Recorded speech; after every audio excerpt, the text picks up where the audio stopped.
Bali 2011, petit périple à travers cette île magnifique qui m'a conduit à Sémillac. On m'a dit qu'il y avait un nouveau restaurant qui avait ouvert il n'y a pas très longtemps. Et je suis en compagnie de Pika qui va m'expliquer l'origine de ce restaurant, comment s'est monté ce restaurant. Alors, je me suis un petit peu renseigné, Pika, avant de venir. On m'a dit que ce restaurant existe depuis 2 ans. Ouais. C'est ça. Et ici, c'était de l'eau. C'était des épinards de l'eau. Épinards et eau. Épinards de l'eau, c'est un épinard qui pousse dans l'eau. Et quelle originalité de ce restaurant, d'abord, c'est sa construction tout en bambou. C'est assez impressionnant parce qu'il y a un travail qui est très précis. C'est magnifique à voir, on sent qu'il y a une qualité, une précision. Qui est à l'origine des plans, de l'idée générale du bambou? Au début, on a voulu construire écologiquement, vraiment. On n'a pas voulu faire encore un autre bâtiment en ciment. On voulait se sentir à Bali. Et on était inspiré par John Hardy, qui à l'époque, il a commencé à construire une école qui est toute construite en bambou.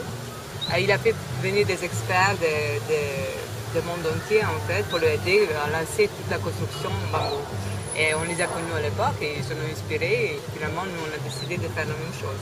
Ce restaurant s'est appelé Sardine tout de suite, ou alors il y a eu plusieurs noms, plusieurs propositions de noms avant de trouver le mot sardine? Oui, c'était plus facile construire que trouver un nom, je te dis. Ah bon? Oui, c'était vachement dur. On a essayé, on a eu centaines de noms et finalement on a choisi Sardine Parce que sardine, en fait, ça se dit dans toutes les langues pratiquement. Oui, c'est dit de la même façon dans toutes les langues. En balinais, on dit comment?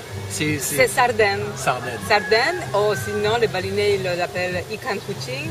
Ah, c'est pas tout à fait pareil, ça. Non, mais ça veut dire c'est le poisson qu'on donne à manger à chat. Au chat, ah, d'accord. Oui. Ce que nous on a voulu faire, c'est un endroit décontracté, mais avec un bon service, bonne nourriture, bonne cuisine. À la base, on est un restaurant de fruits de mer. Alors, on travaille que avec des produits très fraîches. On achète directement au poisson pêcheur.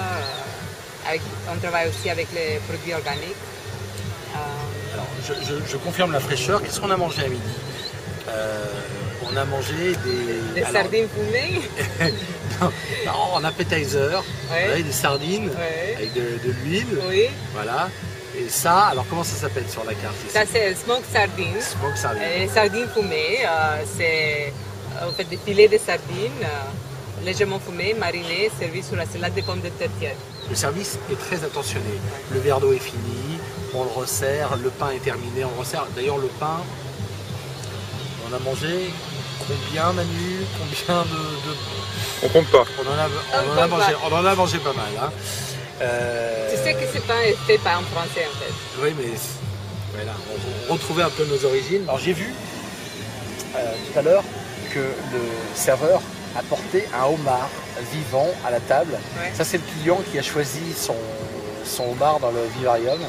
Il peut, normalement les gens ils commandent, ils disent s'ils veulent un plus petit, un moyen, un grand, et on va les chercher. Et de temps en temps les gens ils veulent bien choisir leur homard, alors le homard, c'est quelque chose qui se consomme beaucoup ici? Pas par les locaux. Ouais. Les locaux, en fait, ils ne le mangent pas, c'est pas dans la culture, mais les touristes, oui, les Australiens, les Européens, oui. Quels sont les 2 ou 3 plats best-sellers de sardines? C'est difficile à dire parce qu'on change notre menu tous les jours un peu. Tous les jours? Oui, le menu des soirs, des dîners, il change tous les jours. Entre 3 et 5 choses sur le menu changent. Je peux dire qu'est-ce que c'est mes plats préférés. Oui, voilà, comme ça, on va gagner du temps.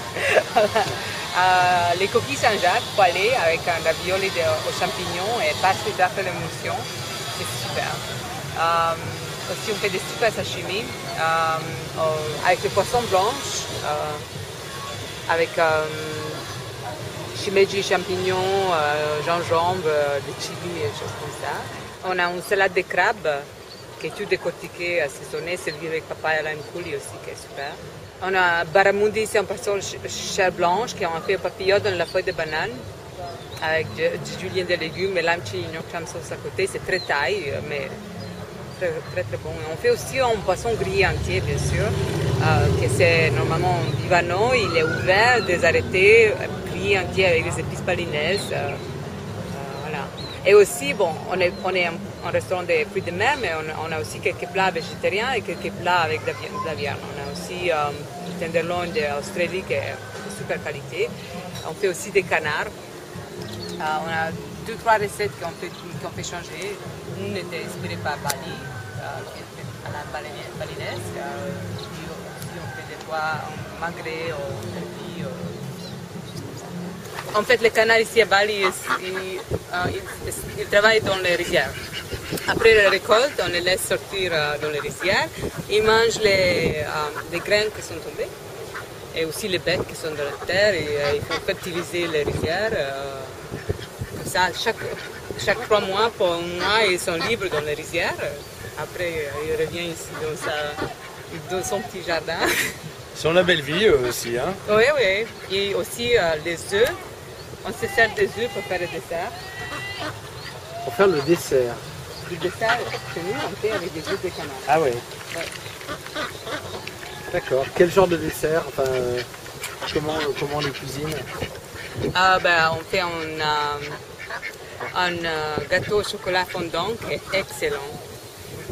Aussi une crème brûlée en gingembre, une tarte tatin, citrus salade, ça c'est plus léger, coconut panna cotta. On a aussi un glace au poivre noir, c'est notre recette qui est assez sympa. Il est sucré, mais il a après goût un peu épicé. La nuit, ici, c'est tout autre. L'ambiance est vraiment tout autre. Alors là, on a la vue sur cette belle rivière. Moi, je ne me lasse pas de regarder ce paysage, mais alors le soir, tout ça est illuminé. Ouais. Et Oui. on est dans une autre atmosphère. La journée, c'est plutôt la campagne.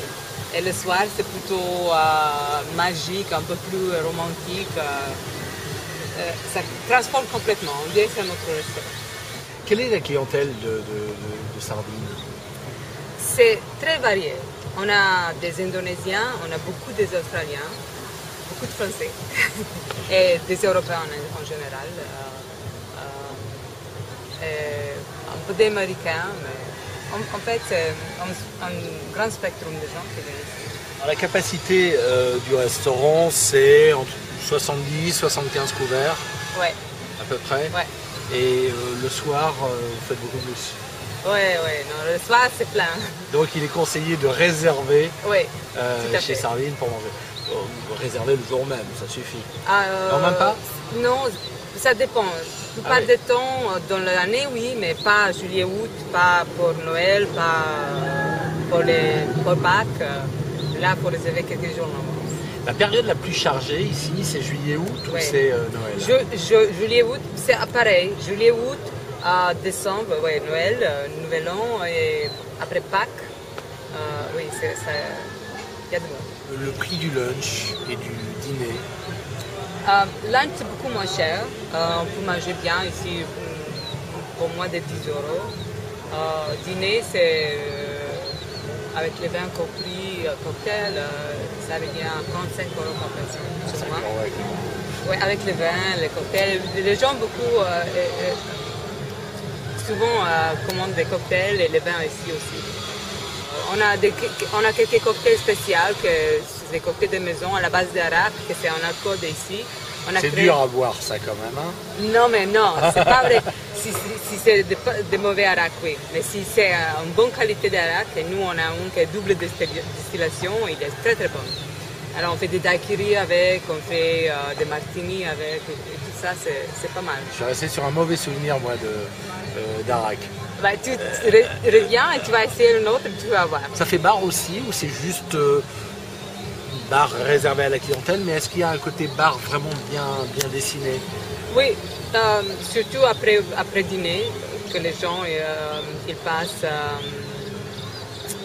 finir de manger, ils vont passer au bar, soit sur la terrasse, soit au bar. Mais Normalement, après 11 heures, on monte la musique un peu et les gens Ah oui. ils restent au bar. Qu'est-ce que les gens disent quand ils partent de chez vous? Quelles sont les réflexions qu'ils vous font quand ils viennent là pour la première fois?